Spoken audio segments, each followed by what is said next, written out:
ዕለት 16 ሕዳር በስመ አብ ወወልድ ወመንፈስ ቅዱስ አሐዱ አምላክ።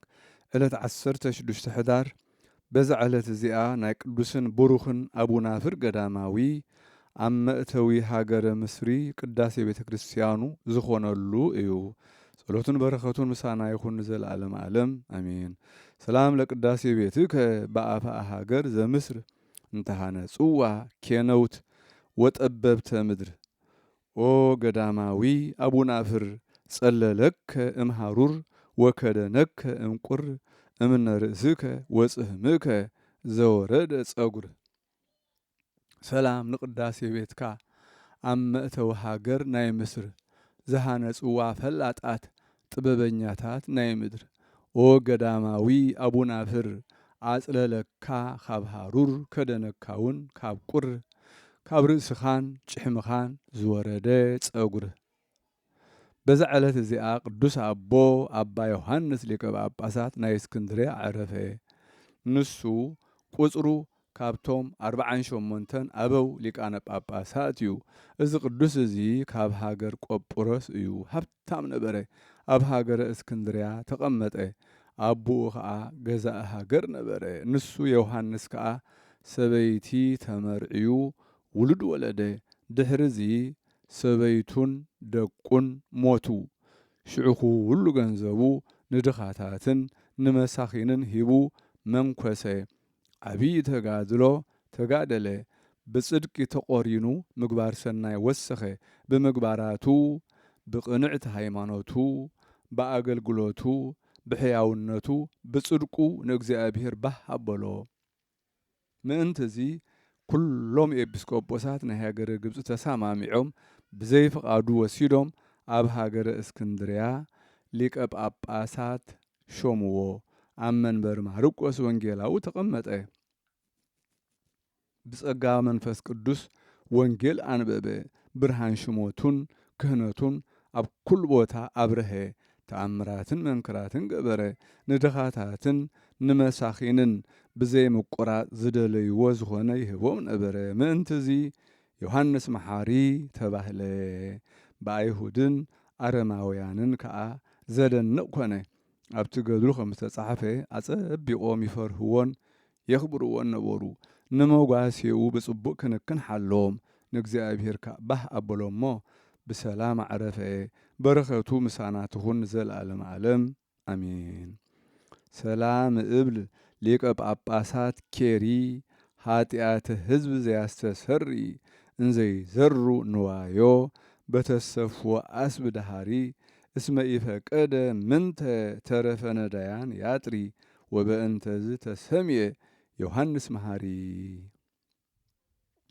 ሰላም እብል ሊቀ ጳጳሳት ኬሪ ዲን ኃጢአት ሰባት ዘስተስሪ ገንዘቡን ናበተነ ብምቕባል ዓስቢ ደሃሪ ዳሕረዋይ ዋላ ሓንቲ ኣይደለየን ተረፍ ድኻታት ከጥሪ ብዛዕባ እዚ ተሰምየ ዮሐንስ መሓሪ። በዛ ዕለት እዚኣ ካስጦስ ኤጲስቆጶስ ብኢድ መክስምያኖስ መኮንን ሰማዕትነት ተቐበለ። ነዚ ቅዱስ እዚ ዓብዪ መቕጻዕቲ ቀጽዕዎ እሞ ካብኡ ርእሱ ብሰይፊ መተርዎ። ናይ መንግሥተ ሰማያት ኣኺል ሰማዕትነት ተቐበለ። በረኸቱ ምሳና ትኹን ዘለዓለም ዓለም አሜን። ሰላም ለከ ሰማዕት ካስጦስ በደ መክስምያኖስ ቅሱፈ አባል በኩነኔ ወምቱረ ርእስ ሃድፈኒ በጸሎትከ ውስተ ዛህን ወመርስ ጊዜ ላዕልየ ያማአብል ነፍስ ጊዜ ላዕልየ ያማአብል ነፋስ። ሰላም ንዓኻ ሰማዕት ካስጦስ ቢድ መክስምያኖስ ቅጹዕ አካላት ብስቃይ ምቱረ ርእስ ብጸሎትካ ኣሳግረኒ ናብ ዝሃድአ ወደብ ናብ ዝሃድአ መርስ ኣብ ልዕለይ ምስ በርትዐ ማዕበሉ ንፋስ። በዛ ዕለት እዚኣ ቅድስት ጣጡስ ኣብ ሃገር ሮማ ብኢድ እስክንድሮስ መኮንን ሰማዕትነት ተቐበለት። ናብኡ ምስ ኣቕረብዋ ንኣማልክቲ ሰውእ በላ። ንሳ ኸ ኣነስ ብዘይካ ንጐይታ ኢየሱስ ክርስቶስ كل عالم زحازة نخالق عيسوئني بلتو اتمكن كأ قلباب قص قلعوا عززة وكأبي رأيو أتدنقه عينتا كخبز صباح يمثل قمتها 5 حلي وزا 5 جيرة دا يمثل نبره بتقوانتي نعا آزم مساسل أي نبرن اتنقوس نعا بمفتاو لبو مخخي نأبولون نعبي أملاخون مسوح رايبلني أنا بيت منقستي إما بيت كقبركي بلا ساخ أنا مرعات كريستوسي بزي كاو كال بعد أملاخ أيملخني بلتو تخوني نابز أمالخ تخا زملخلو كأتم موفق لي حيلوم كري بلتو نقوسكا نابيت أمالخ توسدا قدس تاطوس كأتيا أتوم تاوتات نخطفو ناب እግዚአብሔር ጸለይት አማለደት ሽዑ من قدقات مدرخونه ጣዖታት ከአ ካመናብሮም ወደቁ እትዛዓበ አጵሎን ከአ ንቁልቁል ወደቀ ተሰባበረ ድማ ካብቶም አገልግልት ጣዖታት ከአ ብዙሓት ሞቱ እቲ አብ አጵሎን ሓዲሩ ዝነበረ ርኩስ መንፈስ ከአ ኦ ቅድስቱን እግዚአብሔር ካብ ሰፈረይ አውፂእክን ለኹም ጽንሕ በሊ ብምባል ዓው ኢሉ ፈከረ ንጉስ ከአ ነዝርኡ ብገጻ አውዲቆም ብኹርማጅ ክቐጽዕዋ አዘዘ ካብኣ ከአ ከምፀባ ጻዕዳ ደም ወሓዘ እቶም ዝሃርምዋ ዝነበሩ አካላቶም ክሳብ ዝፈላለ ኾኑ መላእክቲ እግዚአብሔር ይሰቂዎም ነበሩ ንቅድስ ጣጡስ ግን ካብቲ መቕጻዕቶም ዋላ ሓንቲ ኣይጎድኣን ደጊሙ ንጡሜ አንበሳ ንኽህብዋ አዘዘ እቲ አንበሳ ኣብ ቅድሚኣ ሰገደ ደሮና እግራውን ለሓሰ ኦ ንጽህቲ ኣነ ምሳኺ እሞ ተሓጐሲ ደስ ይበልክ ዝብል ቃል ካብ ሰማይ መጸ ንጉስ ከአ ካብቲ ስቅያ ዝኣዘዞ ገለ ከም ዘይተንከፋ ምስ ረአየ ርእሳ ብሰይፉ ቆርጽዋ አዘዘ ርእሳ ቆረጽዋ እሞ ሰማዕትነታ ፈጸመት ናይ ሮማ ጳጳስ ብለይቲ መጺኡ ስጋኣ ብኽቡር አልባሳት ገነዛ ብወርቅን ብቡሉርን ዝተለበጠ ብእብነ በረድ ኣብ ዝተሰርሐ ሳንዱቕ ኣእተዋ ካብ ስጋኣ ከአ ዘይቁጸሩ ተኣምራትን መንክራትን ተራእዩ ኣማላድነታ ምሳና ይኹን ንዘለዓለም ዓለም አሜን።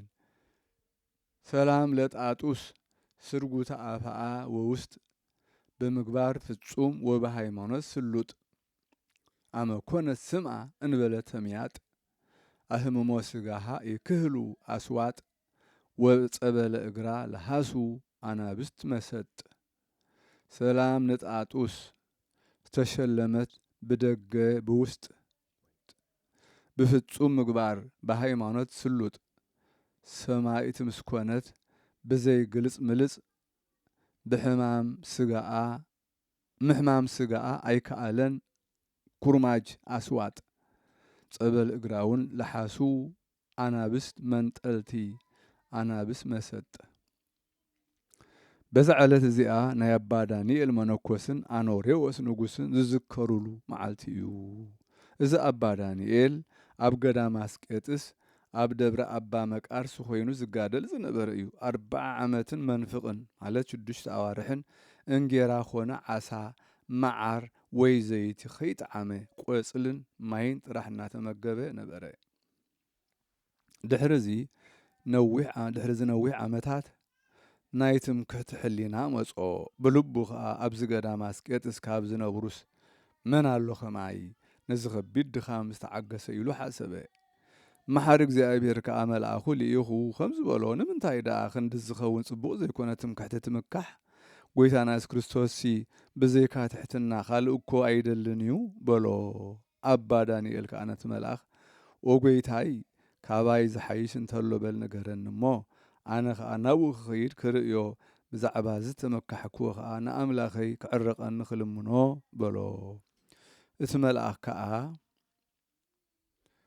አኖሬዎስ ንጉስ ሮማ ጻድቅን ንጹህን ፈርሃ እግዚአብሔር ንሱ ኣብ መንግሥተ ሰማያት ዓርክኻ እዩ በሎ አባ ዳንኤል ከአ ነዚ ሰሚዑ ብብርኩ ሰገደ ኣብ ርእሱ ከአ ሓሙኽሽቲ ነስነሰ ንእግዚአብሔር ከአ ብስልጣኑን ብጥበቡን ናብ ሃገር ሮማ ከብጽሖ እሞ ነቲ ዝበሎ ክርእዮ ለመኖ ከምዚ ኢሉ ክሓስብ ከሎ ደመና መጺኣ ተሸኪማ ኣብ ሃገር ሮማ ንኣኖሬዎስ ንጉስ ኣብ ኣፍ ደገ መንግስቱ ኣብፅሓቶ ኣብኡ ከዓ ንናይ ኣኖሬዎስ ኣገልጋሊ ረኸቦ እቲ ረድኢ ከዓ ንኣባ ዳንኤል ምስ ረኣዮ ካብኡ ተባሪኹ ኣቦየ ናብዚ ዘምፅኣካ እንታይ እዩ ድሌትካ በሎ ኣባ ዳንኤል ከዓ ወደየ ዝከኣለካ እንተኮይኑስ ካብዞም መኳንንቲ ናብ ሓደ እሞ ኣብፅሓኒ ናብ ንጉስ ከእትውኒ በሎ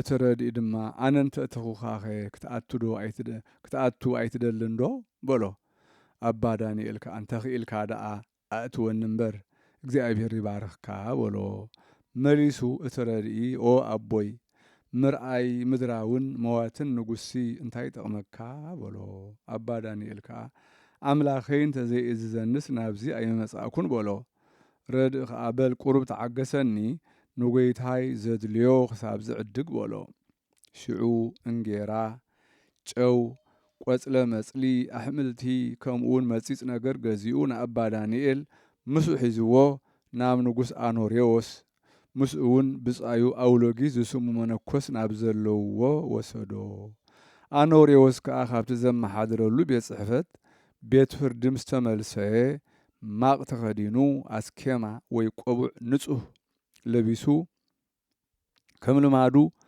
ኣብቲ ዘዕርፈሉ ተቐመጠ እቲ ረድኢ ከዓ ንኣባ ዳንኤል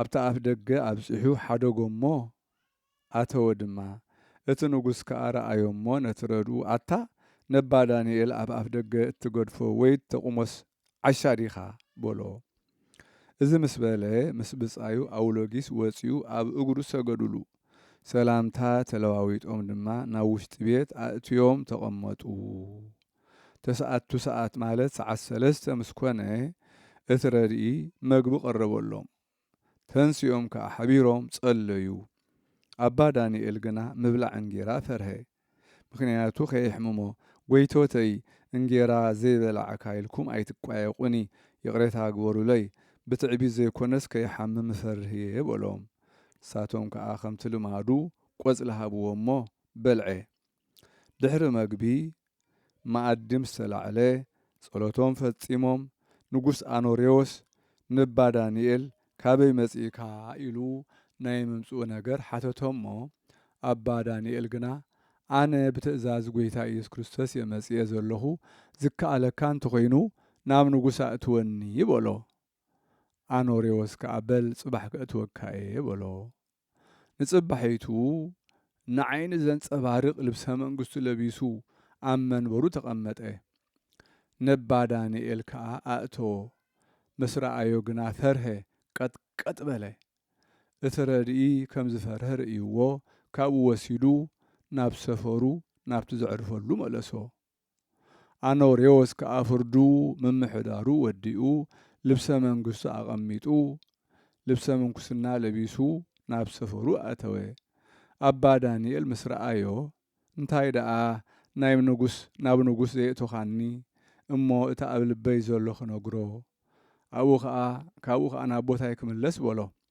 ኣኖሬዎስ ከዓ ኣያቱኻ እንዲኻ በሎ ንሱ ከዓ እትወኒ እንዶ ግዳ በሎ ኣኖሬዎስ ከዓ ነቲ ዝበሎ ሰሚዑ ተደነቐ ኣቦየ ነዛ ምድሪ ንጉስ ኢሎም ዝሸሙኒ ኣብቲ ሓላፊ መንበር ተቐሚጠ ዝረኣኻኒ ኣኖሬዎስ ኣነ እየ በሎ ኣባ ዳንኤል ከዓ ምስ ሰምዖ ኣብ እግሩ ወዲቑ ሰገደሉ እሞ ብዛዕባ ህይወቱ ከመይ ኢሉ ከም ዝነብር ክነግሮ ኣምሓሎ ንጉስ ኣኖሬዎስ ከዓ ከምዚ ኢሉ ነገሮ ንሱ ብዘይካ ብኢዱ ሰሪሑ ዘፍረዮ እንተዘይኮይኑ ከም ዘይበልዕን ከም ዘይኽደንን በዚ ተግባር እዚ 40 ዓመታት ከም ዝገበረ ንሱ ሰሌን እናሰርሐ ካብ መግቡ ዝተረፈ ነድኻታት እናሃበ መግቡ ከዓ እንጌራን ቆጽልን ገለመጺጽን ጨውን ጥራሕ እናተመገበ ንማንም ሰብ ከይጸረፈ ከየቀየመ ከይዓመፀ ከም ዝነብር ነገሮ ኣባ ዳንኤል ከዓ ነዚ ሰሚዑ ኣነ ኣብ ልዕሌኻ ብዝተመካሕክዎ ይቕረበለለይ በሎ ካብኡ ኣባ ዳንኤል እናሓዘነን እናበኸየን ናብ ቦታኡ ተመልሰ ድሕሪ 2 ኣዋርሕ ኣኖሬዎስ ንአውሎጊስ መምህሩ ተሰናቢቱ ካብ ቤተ መንግስቱ ወፀሞ እግዚአብሔር ከዓ መልአኹ ልኢኹ ተሸኪሙ ናብ ኣባ ዳንኤል ኣብጽሖ ሓቢሮም ከዓ ገድሎም ፈጺሞም ብሓንቲ መዓልቲ ኣዕረፉ። ኣውሎጊስ እውን ምስ ተምሃራዩ በታ ዕለት እቲኣ ኣዕረፉ። ቅድስቲ በረኸቶም ንዘለዓለመ ዓለም ምሳና ትኹን አሜን። ሰላም ለአኖሬዎስ እንዘባእል ዘተጸነሰ ወለዳኒኤል ሱታሁ አስኬማ መላእክት ዘለብሰ እንበይነ አንጽሁ ስጋ ወእንበይነ ቀደሱ ነብሰ እምበአት መነኮስ ወእምነ መንበር ንጉሰ እግዚአብሔር ዮም በስምረቱ ህቡረ አፍለሰ። ሰላም ንአኖሬዎስ ሃብታም ክነሱ ዝደኸየ ዝተጸነሰ ነተሓባባሪኡ ዳንኤል እውን ቆቡዕ መላእኽቲ ማለት አስኬማ ዝለበሰ ስጋኦም ስለ ዘንጽሁ ስለ ዝቐደሱ ነፍሶም ነፍሰ መነኮስ ካብ በዓቱ ካብ ዝፋኑ እውን ንጉሰ እግዚአብሔር ሎሚ ብስምረቱ ብፍቓዱ ብሕብረት ነፍሶም አዕረፈ ነፍሶም አፍለሰ። ሰላም ለአውሎጊስ ለአኖሬዎስ መምህሩ ወሰላም ለረድኡ ዘሰናይ ምግባሩ በዋህድ ልብን ዘይተፋቀሩ በውስተ ዓለም ከማእሃተንየ ነበሩ በመንግሥተ ሰማያት ዮም ህቡረ ሃደሩ። ሰላም ንአውሎጊስ ንአኖሬዎስ መምህሩ ሰላም ንረድኡ ሰናይ ዝምግባሩ በሓደ ልብና ተፋቀሩ ኣብ ዓለም ሓቢሮም በሓደ ከም ዝነበሩ ኣብ መንግሥተ ሰማይ ሎሚ በሓንሳብ ሓደሩ።